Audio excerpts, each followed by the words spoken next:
The A students in the front. Right. You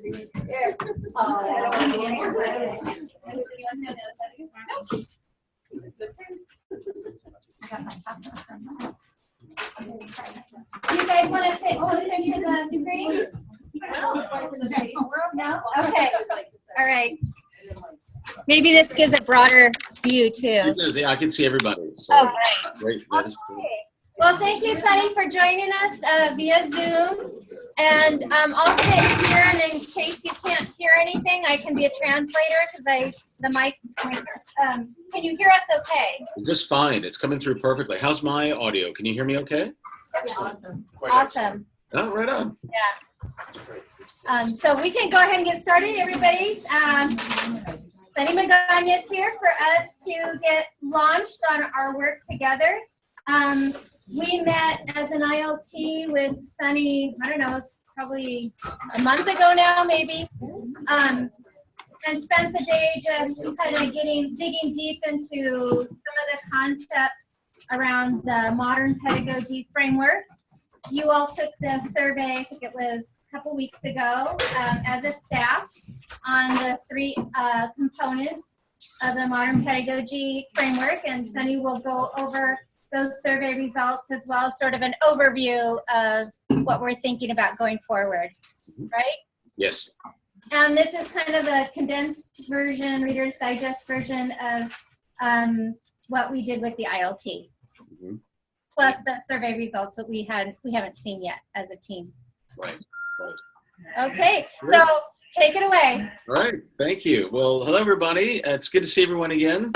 I want to thank Carla and the folks who visited with me from the instructional leadership team. We had a really nice session, didn't we?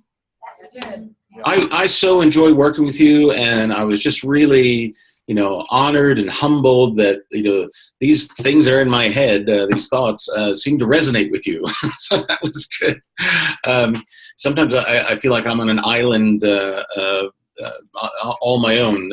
So it's really nice when I hear such nice resonance with these ideas, which really run in some ways counter to current narratives about education reform and instructional practices and teacher quality.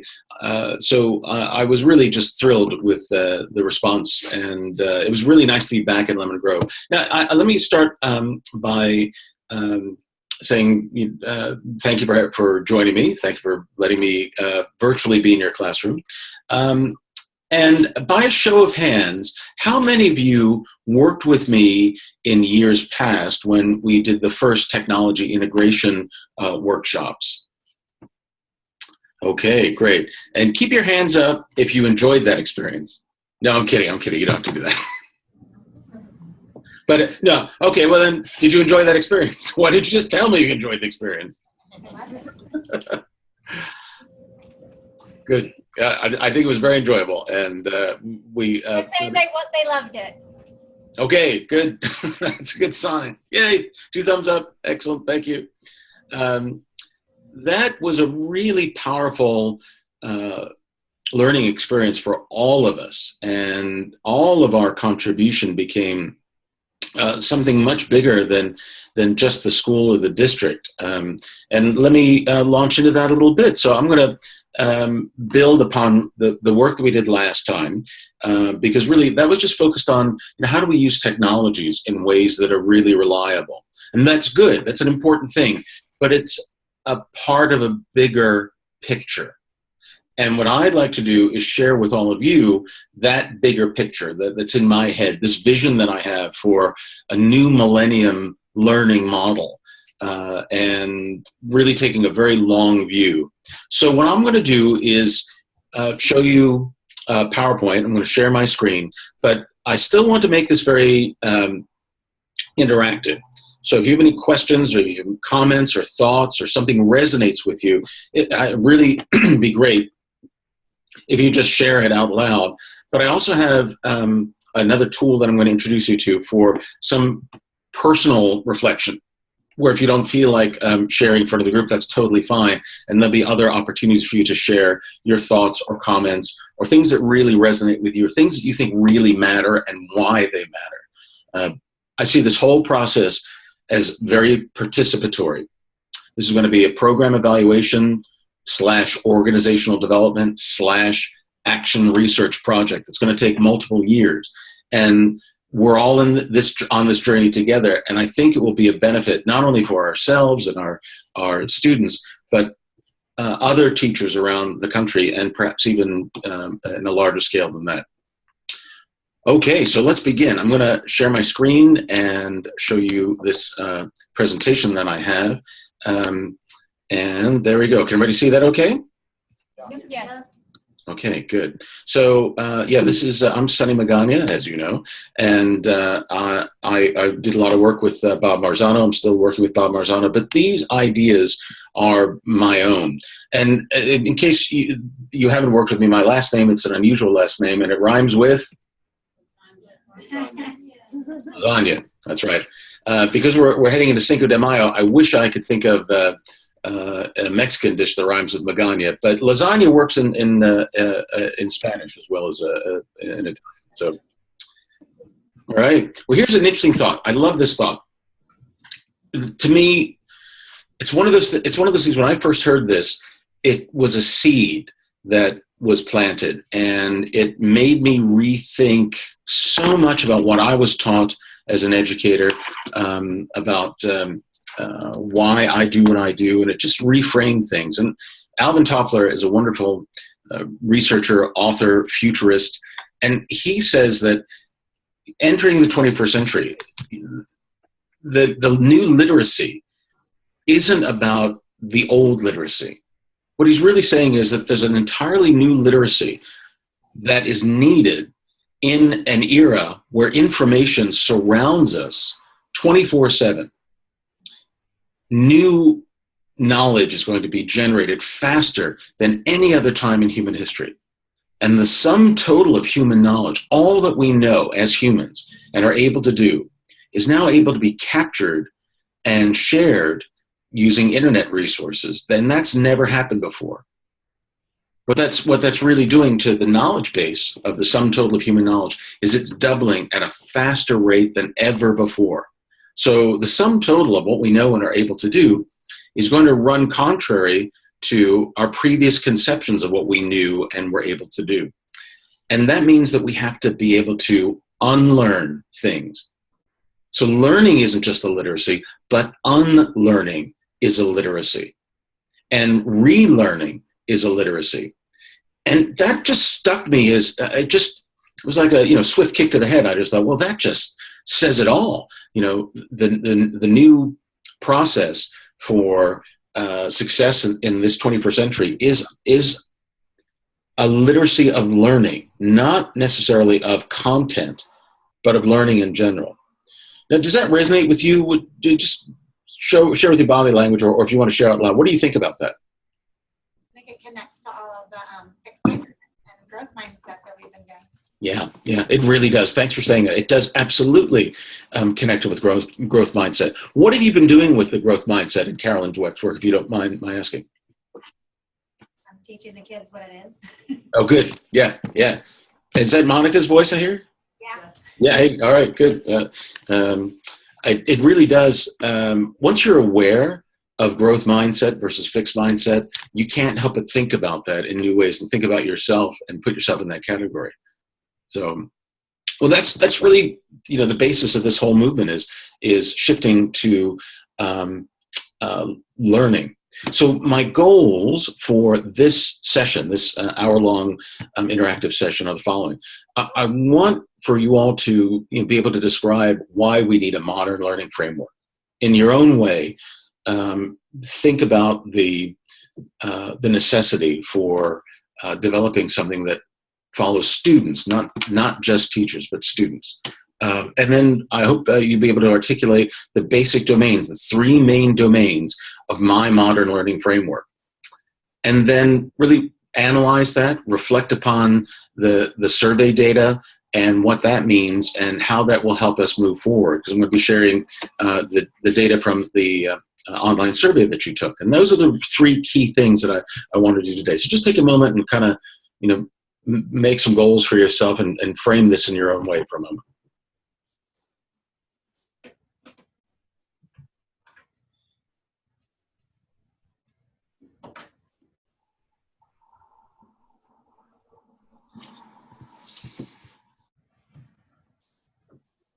Okay, feel good?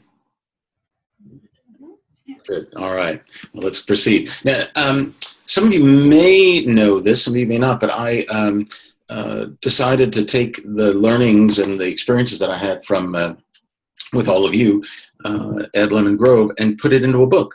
And so I wrote it with Bob Marzano, and we titled it "Enhancing the Art and Science of Teaching with Technology." And it's a process to write a book, but it really is a team effort. And so I want to thank everybody at Golden Avenue for being a part of my learning journey when the development of these ideas that using technology to support instructional practices that are highly reliable yields great gains. And that's really what we found is that when technology is just used in a classroom, you get very small to small gains. But when technologies are used to support instructional practices, you get gains that are in the moderate scale. But when technology is used to support practices that are highly reliable, like what we did, we looked at previewing content, chunking content into small bites, scaffolding that sequence of small bites so that as kids learn the first bite, it helped them learn the second bite and the third chunk. Clear learning goals, increasing response rates so that using the clickers that everybody can respond to questions. Those are instructional strategies that are highly reliable. And when you use technology to enhance those strategies, the gains are large to extra large. And that's really important. That's an important distinction, is using technology to support those instructional practices. And that's what led to this body of work, the Enhancing Art and Science of Teaching with Technology. And then I read Alvin Toffler's work, and I wanted to say, okay, how can I share this in ways that resonate with people? So here's a musical metaphor. Some of you know I'm a musician, and I really like using metaphors. And here's a musical metaphor. When it comes to modern instruction, good teaching, that's the melody. But good instruction or good technology integration, that adds the harmonics. Those are the backup singers. You really need to think of your technology as your backup singers, and adding harmony to a melody line. And together you get great music. A melody by itself is a good melody is great, but a good melody enhanced by good harmonies is even better. So the question is then, okay, well, how do you make great music in your classrooms reliably? And I think that it's a function of two things. And that's why I decided to write a new book. And I'm calling it A Modern Learning Framework. That's the working title of this new work. And like everything else that I tend to do, I like to explore the evidence base for anything, and make sure that it works. Make sure that there's some benefit before I create a book. So we're going to be writing a book together, and I'm calling it A Modern Learning Framework. And here's why. And why do you think we need a modern learning framework? There are frameworks that exist, but learning and teaching are two sides of the same coin. They really are. Teaching is on one side, learning is on the other. You really can't separate the two. You have to think about both sides of that coin whenever you're applying some new strategy or some new technique or a new technology. You got to think about the impact of what you're doing on the learners. And so you really have to hold these two perspectives in your mind at the same time. Teaching and learning, learning and teaching, so that they become so intertwined and intermixed that it looks less like a layer cake of teaching and learning and teaching and learning. And that's kind of how we've been talking about instruction for the past 150 years. Teaching, then learning, teaching and learning, teaching and learning. And I think that layer cake metaphor is just no longer valid in a time where students have these, they have devices that allow them to access the sum total of human knowledge within milliseconds. If they have a question about some fact or detail, they can ask Siri or Google or Google it. That means that we can no longer think of teaching and learning as separate layers, but moving from that layer cake metaphor to like a marble cake, where you can't really tell where teaching stops and learning begins, and where learning stops and teaching begins. That's probably a better metaphor than the coin, but we really need to recognize that the two elements are inextricably linked. And so when I think about that, I mean, first of all, does that resonate with you? Does that make sense? And would you agree? Yes. So then why do we just have teaching frameworks? And I really thought about that.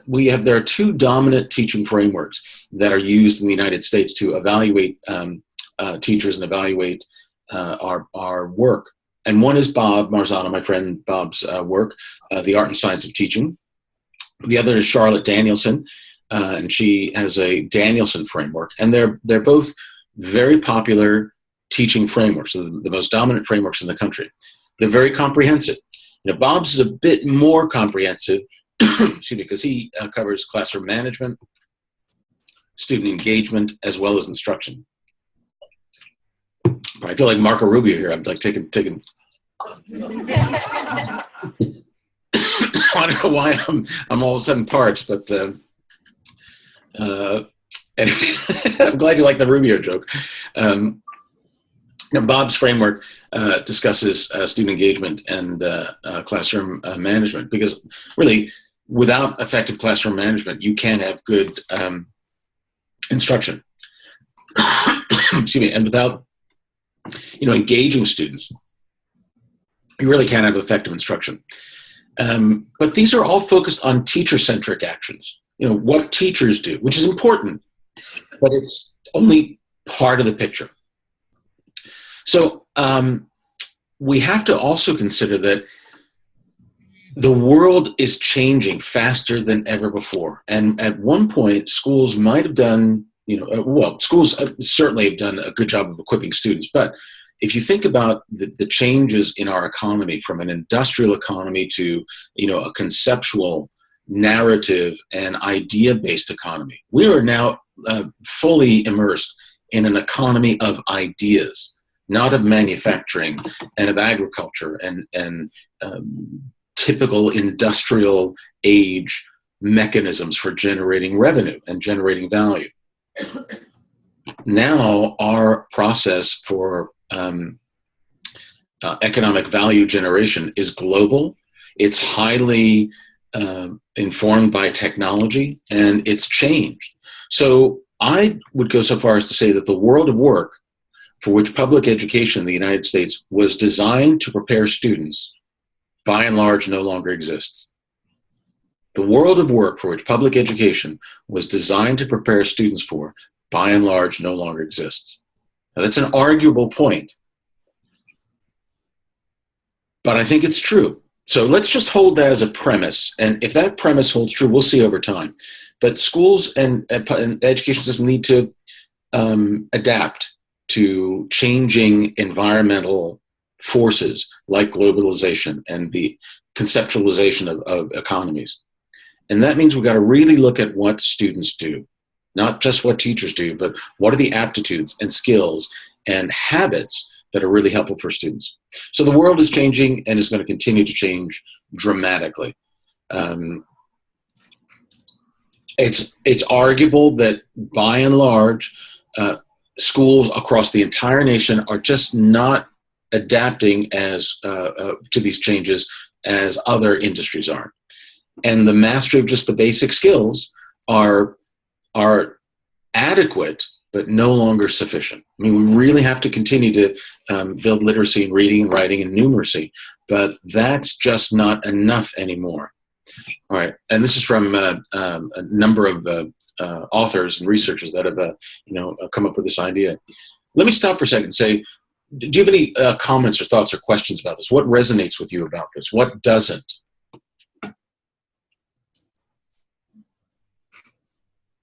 Well, kids they're going to have to be problem solvers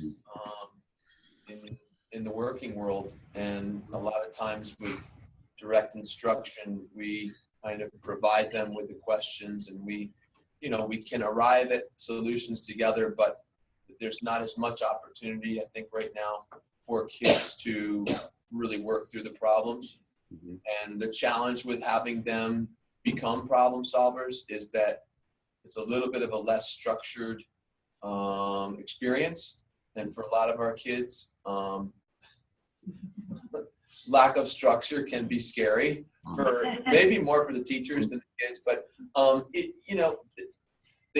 lot of them don't come from an environment where there is a lot of structure. So when there isn't structure in place for them, it's kind of hard for them to figure themselves out and to navigate their way through this. So, but it's something that they're going to need to do to be successful.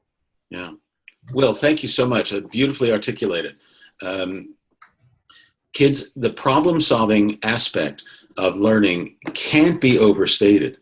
And it's true that we give kids problems to solve, but oftentimes the problems that we give students have already been solved. We already know the answers to those problems.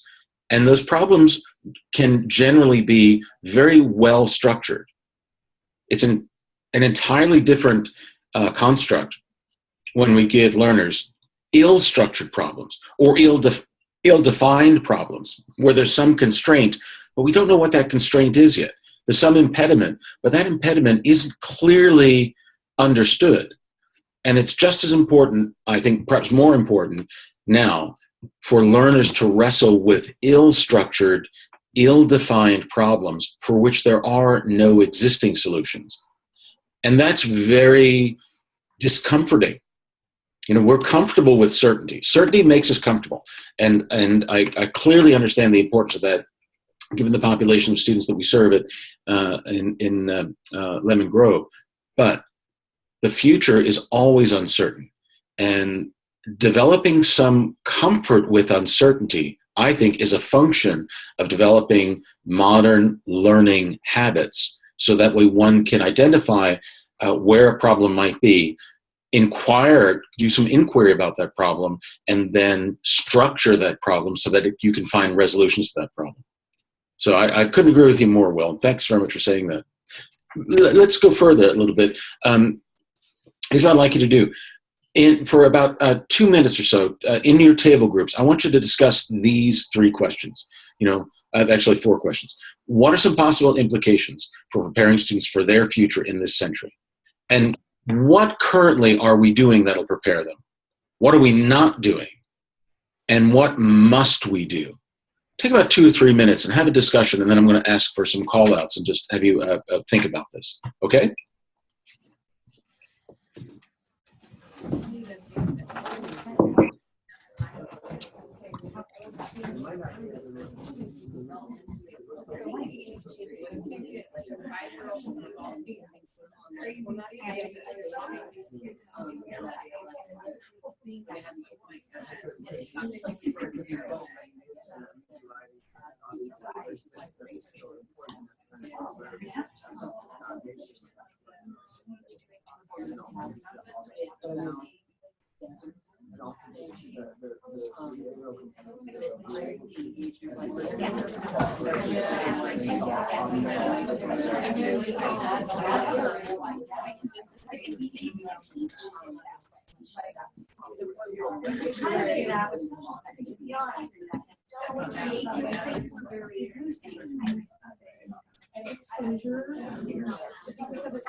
Yeah.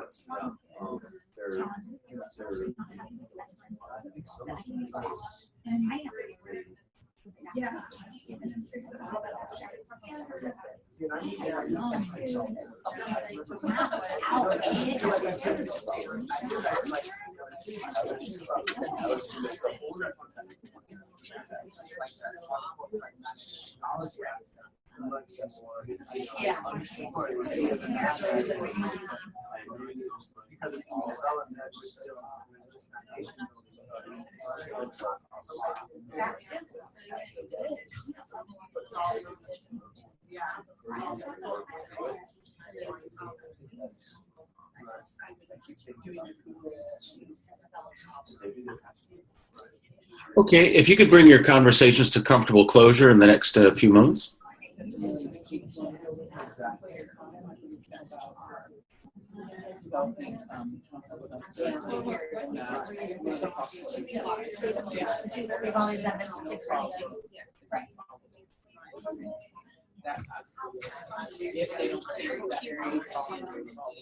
Okay, and we're back in 5, 4, 3, 2, and 1. Okay, I'm sorry to interrupt that conversation because it sounded really good, but I want to share a couple more thoughts with you. So hold those thoughts, continue to build upon them. What are we doing that's going to prepare kids for the future, this century, their future? What aren't we doing, and what must we do? Now, would anyone like to share out something? I don't want to give short shrift to this because these are important conversations. Okay, totally fine. There'll be other opportunities for us to share this, but keep that in the back of your mind. What am I doing? What are we not doing? What must we do? From my estimation, there's no real clearly defined learning framework. We have instructional frameworks, but a learning framework that will provide, some sort of a comprehensive blueprint for kids to become masterful learners. To become masterful. That's what's demanded of kids today and all citizens in the 21st century, to achieve mastery. But mastery is an elusive thing. It's continuous. You never get to the top of the mountain. In his wonderful book, Tipping Point, Malcolm Gladwell suggested, and others have suggested that, there's a 10,000 hour, 10-year rule. That one becomes masterful at some task, whether it's playing chess or the violin or teaching. Generally, to achieve a level of mastery, it takes about 10 years or 10,000 hours of deliberate, concentrated practice. But masters don't stop there. Chess masters don't stop learning the game. Master musicians don't stop learning new things. There's constant growth. And so I think the part of this learning framework, the first part, I'm calling continuous growth and mastery. So there are 3 domains to this modern learning framework. And the first is continuous growth and mastery. It's very resonant with Carolyn Dweck's work on growth mindset, because focusing on growth it helps learners understand that growth is a function of effort, the willing investment of effort and time in order to produce growth. And over time, that growth moves towards mastery. The second domain in my modern learning framework is contribution. Just as much as we shouldn't focus on a final attainment, some cut score or final attainment or grade level or graduation or certificate, because learning continues for the rest of our lives. We also should do something with that learning in a way that's very contributive. So helping learners recognize that they're not just learning for themselves, but they're learning in order to make a contribution to their community, to their school, to their region, their culture, their planet. That's a powerful idea. And so just as much as shifting from final attainment towards continuous growth and mastery is important, I think we also need to make shifts in our thinking about our learning environments from competition to contribution. Competition is important, for sure, but I think contribution is equally important. And so that's a big shift that I think is going to be very helpful for learners to recognize that the learning that they're doing at the moment is not an end unto itself, but it's a means to some other end. They apply their learning in order to be a contributor, to make some contribution. Now, typically, we don't talk about, contribution to the knowledge base or making a contribution until one starts learning at higher levels of education, at graduate school. When one gets a master's degree or a doctorate, they do a dissertation to add some significant new knowledge to an existing body of knowledge and making a unique contribution. But I think we can do that at much earlier ages. And in fact, I think that would really be a benefit to learners. So that's why I put contribution as my second domain in this modern learning framework. The third domain I call mindfulness. And let me just talk a little bit about that and then what the implications are, because mindfulness is a term that's been around for a long time. But it's a function, I think, of engaging in self-reflection and self-regulation, so one can determine one's effort. For example, if we look at the mindset idea again, like how much effort am I putting into learning this task? Am I giving it a 1, which is like a half-hearted attempt? Am I giving it a 2, which is I'm giving it a good try, but I'm not fully invested? Or am I at a level 3 of effort, which I am optimizing my effort?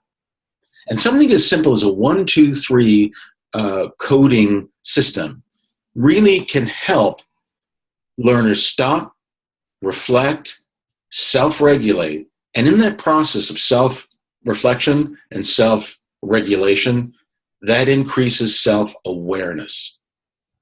The more aware we are of the effort we're putting into a lesson helps us consider ourselves in a larger context.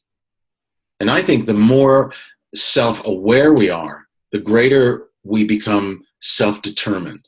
So I think self-determination is a function of self-awareness, which is a function of self-regulation, which is a function of self-reflection.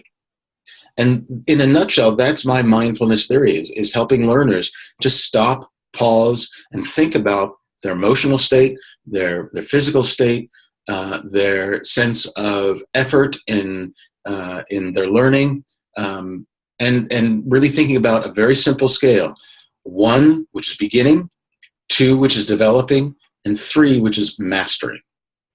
And that's really the scale that we put together with the instructional leadership team on this survey. So this is really the 3 domains in this modern learning framework, helping kids learn continuous growth and mastery, that learning is an ongoing process, and that learning should be applied to some larger contribution, to do something that's greater than the self, to add something of value and become a valued contributing member of our society. And do so in a way that allows learners to become more mindful of the decisions they make, the actions or the thoughts they have, how those thoughts are made manifest as actions, and then the impact of those actions. That, to me, fits so many things fit into that learning framework. So let's just stop for a moment and have a quick discussion with your table groups, maybe another 2-minute discussion. Talk about these 3 domains: continuous growth, mastery, contribution, mindfulness. What resonates with you? What makes sense? And what questions do you have? So let's take a few moments and debrief.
Yeah, and that's what it was.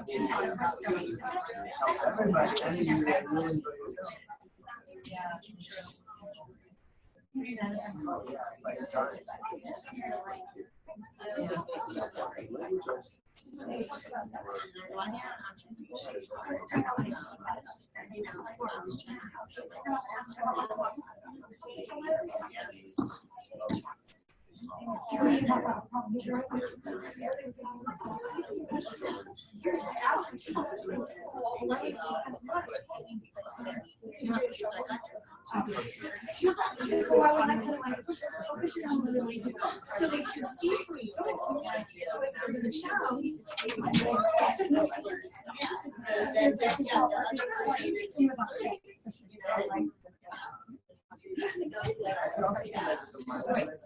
Okay, if you could bring your conversations to comfortable closure in a few moments.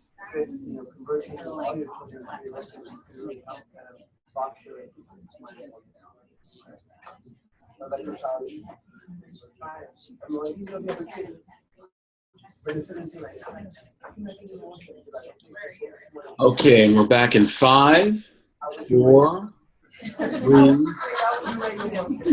2, 2.5, 1. Okay. Right. So, share something. What do you think about this? Call it out. Anybody? I'll love to hear what your thoughts are. We love this. Yay! We were talking about just how powerful that is going to be for kids to just be mindful and, you know, giving themselves control over what's going on, and we're very excited. Is that Michelle?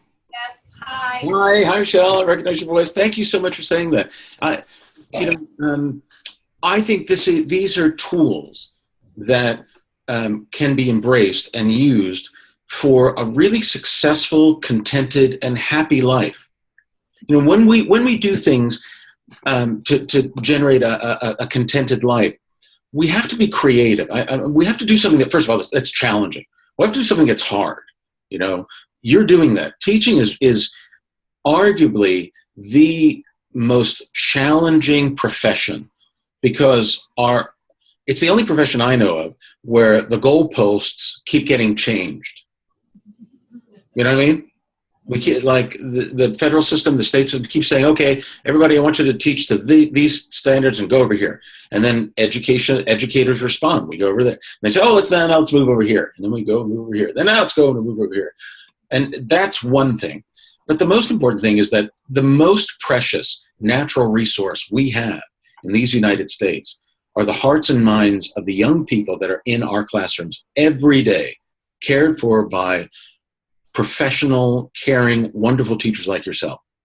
And that's a really arduous and challenging job. That's a way we can become happy, is to do something that's really challenging. I think there's another element of that, is to use our creativity. We're all naturally very creative, and we have unique talents and gifts and skills that we can continue to develop. But applying them creatively is very fulfilling.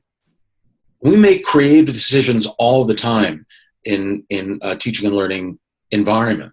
So using our creativity is a way to help us become more content and happier. And finally, being of service. Doing something of service to our fellow persons is an important ingredient of a healthy and happy life. And these are a way to frame the kinds of tools that will help kids develop those skills. So I've arranged them with questions, and I'm going to get to the surveys here in a few minutes, but I think it's important to consider modern design questions, modern learning design questions, not instructional design, but learning design questions. And so the first design question is, what will I do to help all students develop and practice strategies for continuous growth and mastery? When I frame it in a question, that automatically sort of engenders some response. Questions demand some answer. That's why, questions are such a powerful instructional tool, because it's an invitation to think and share. And that's why I frame these design questions as questions. The second design question is, what will I do to help all students become valued, contributing members of the classroom learning community?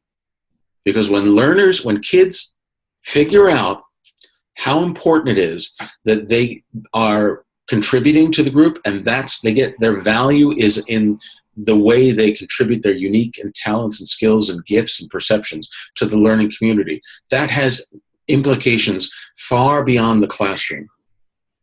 And then the third design question is, what will I do to help all students learn and maintain mindfulness?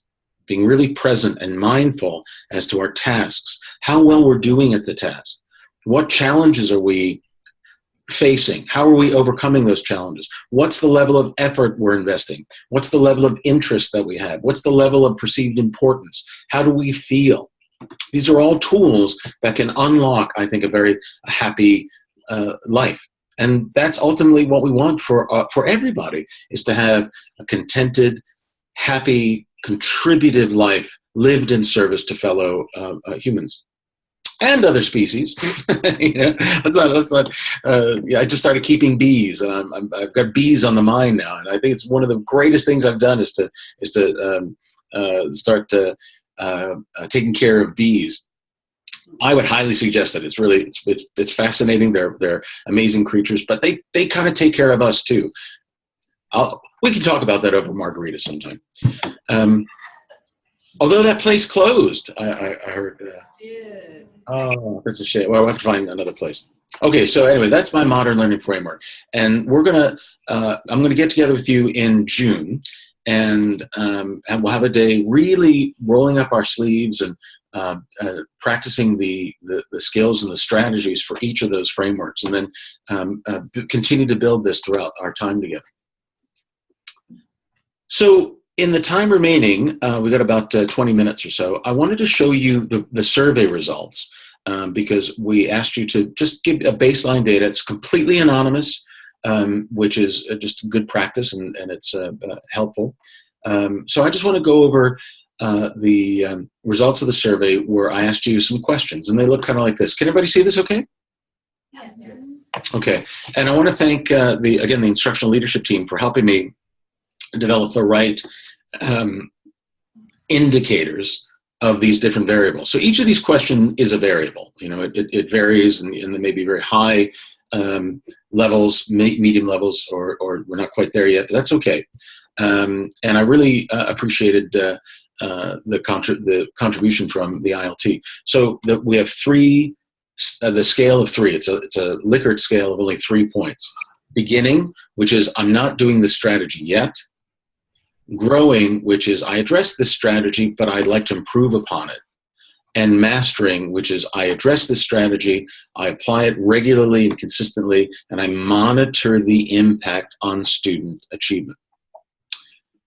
Now, the level 3 is going to be continuous. That's mastering. And I really like, beginning, growing, and mastering. So the first question was around element 1.1. I have students restate clear unidimensional learning goals in their own words with fidelity. I do it regularly, I do it clearly, and the learning goal is just one domain of knowledge, not multiple domains of knowledge, but just one skill, one thing that we want students to be able to know and do. And you're doing a really good job with this. Most of us are, I think something like 84% are growing. About 15% are beginning. You're not doing the strategy yet. So we'll focus on the strategies for having kids restate clear unidimensional learning goals in their own words and how technologies can enhance that process. Again, we're in the same domain of continuous growth and mastery. And so here's element 1.2. I have students continuously monitor and track their progress towards learning goals. The research evidence is inordinately clear. When kids keep track of their progress, and you're doing a really good job with this. Most of us, again, like 90% are doing this, but you know that I can probably improve and I'd like to improve, and that's good. 10% are beginning, they're not doing this yet, but there's an interest in that. The research is really clear. The most reliable way to improve academic achievement in the domains of English language arts and mathematics, because those are the two big domains that are tested, the easiest and most reliable way to improve student achievement is to improve the quality and the quantity of learning feedback. Not from the teacher to the student, but from the student to the teacher, the student to other students, and the student to him or herself. And that tracking of progress, monitoring progress, is associated with an effect size of between 1.4 and 1.6, which are fancy statistical terms. Let me tell you what that means. That's like getting 5 or more years, 5 years of academic growth in a single academic year. It's phenomenal. There's nothing that comes close. Tracking student progress, having them track and monitor their progress, is associated with 5 times growth, 5 years of academic growth in a single academic year. It's really exciting. And that's the work by John Hattie, by Bob Marzano, Mark Hasted, some of the work that I've done on technologies to improve how kids track and monitor their progress. So that's going to be something we'll dive into. We're doing a good job of it. Element 1.3 is I have students develop personal mastery statements, so that they're not just restating learning goals, but they're putting it in their own specific frame so that they focus on mastering those skills, not just achieving compliance with the goal. And I think 3% said that you are mastering this, you are doing this, you're doing it regularly, mindfully, and monitoring the impact, which is fantastic. This process of having kids create their own mastery statements, also very, very high achievement. The majority, though, 70%, are not doing this yet, and so that's good. That's an opportunity for us to grow together. 30% are growing. I addressed this, but I want to improve upon it. And then the final question in that first domain of continuous growth and mastery is, I have students continuously monitor and track their progress towards mastery. And that is almost 50-50, about 55-45%. So beginning is about 45 and growing is about 55.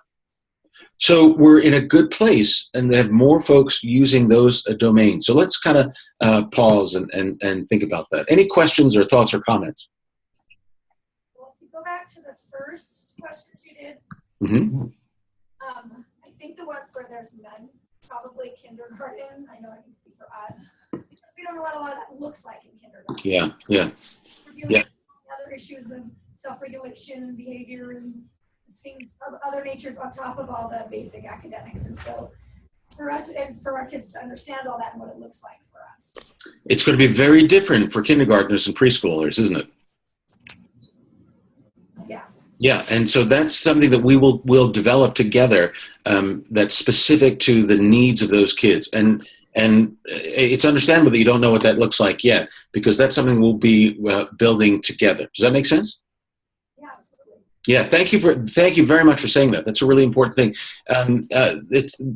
These questions really do need to be tailored to specific populations of students, and not just for pre-K and kindergarten, but also for students with special needs, the kids that Theo works with, that's going to be a very different, it'll look very differently for those different populations. And I'm very mindful of that, and I'm looking forward to working with you on developing that. Thank you very much for that, by the way. Other thoughts or comments or questions?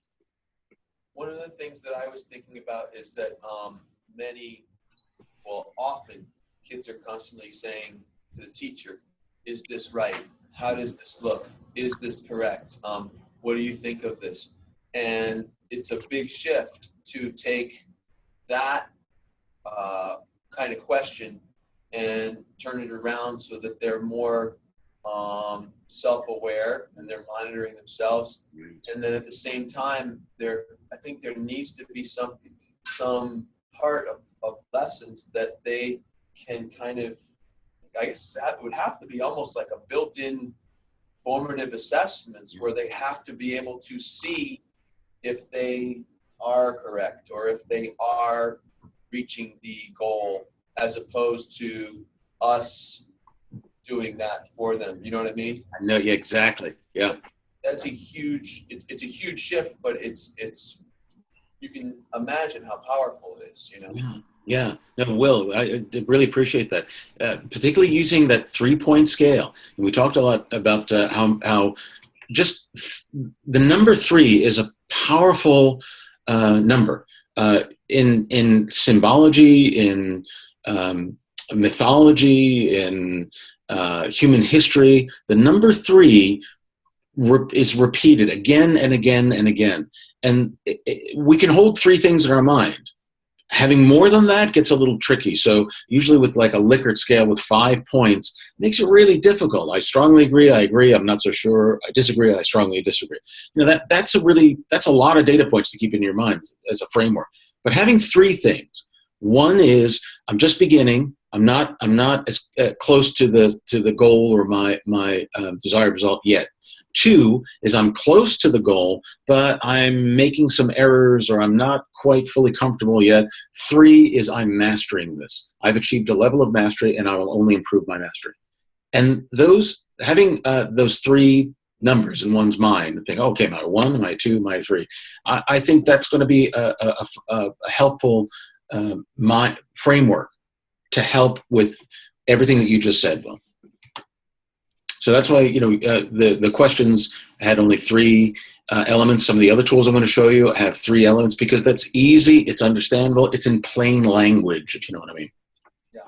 Yeah, good. And it's going to be really powerful to make that shift so that kids self-regulate and the learners decide, okay, how close to this learning goal am I? Am I 3, am I 2, am I 1? And then that sets a whole set of things in motion. And I'm being mindful of time. I realize I only have about 10 minutes left. So let me show you the rest of the survey, and then I'm going to show you a couple of tools. So this is the second domain of contribution.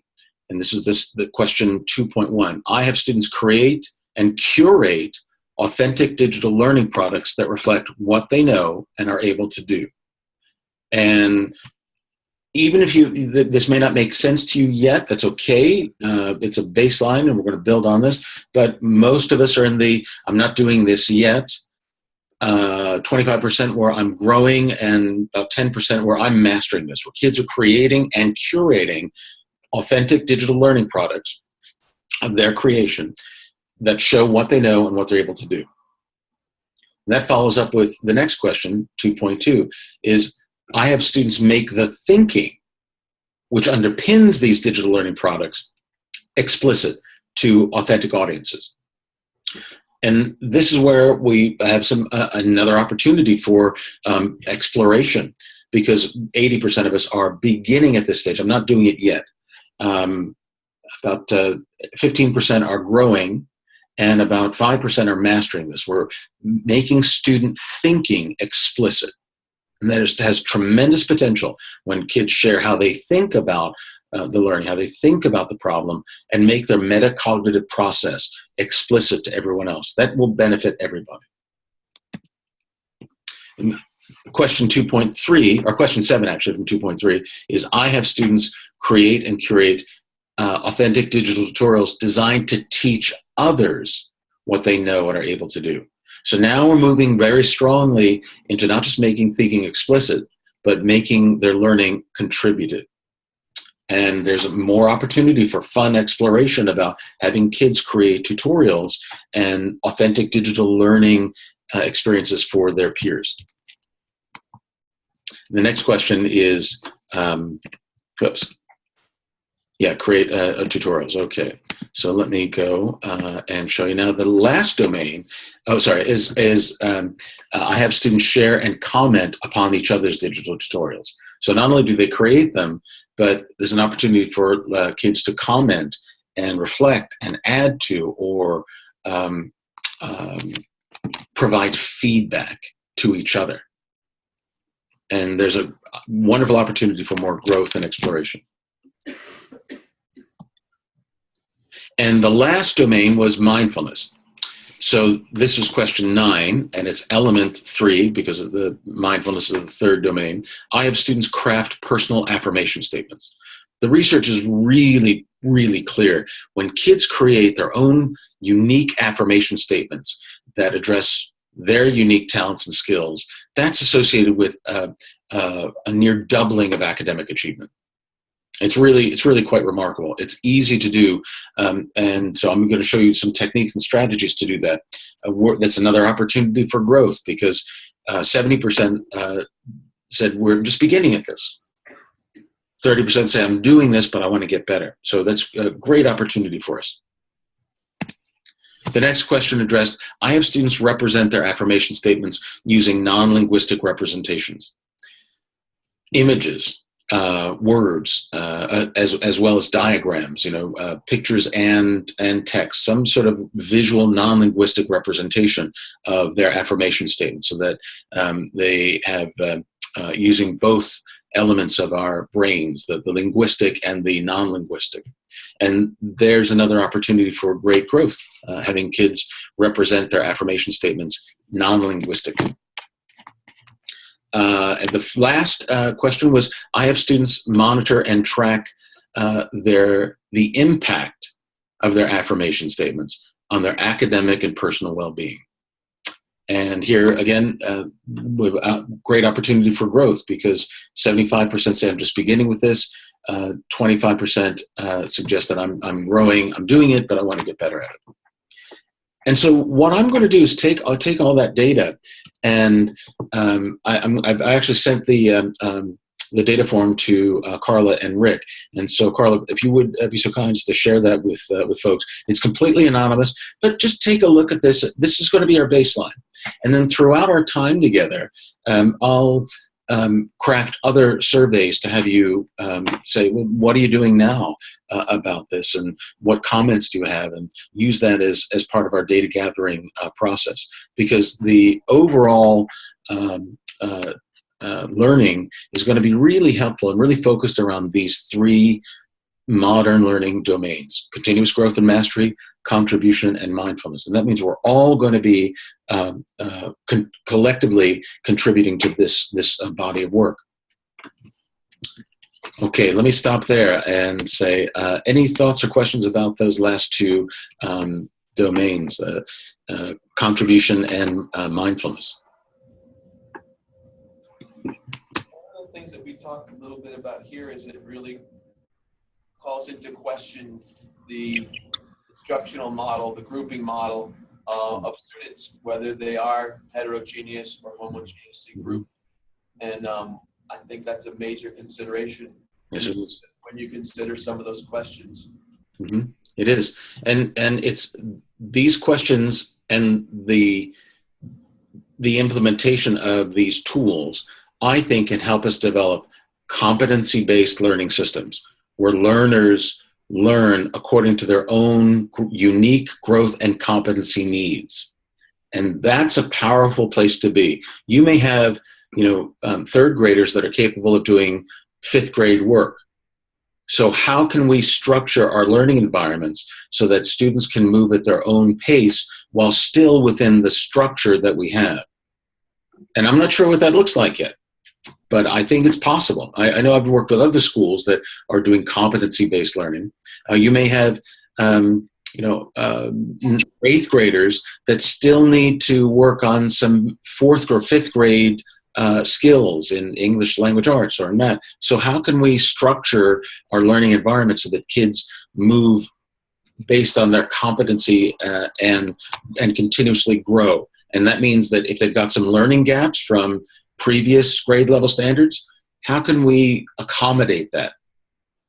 And that really kind of flips things on its head. As you said, Will, that's going to be that's a very strategic direction, is moving towards a more competency-based learning environment.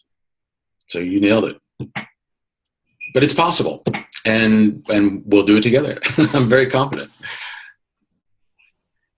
All right. Any final thoughts or reflections?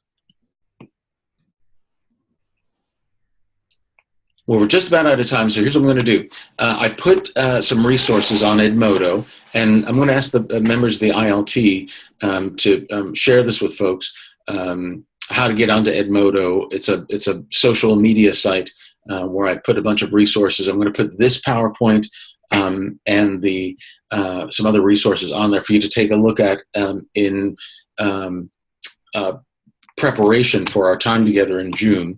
But I want you to write down this top secret code because it changed from our last one. 23W34M. So 23 William, 34 Mary.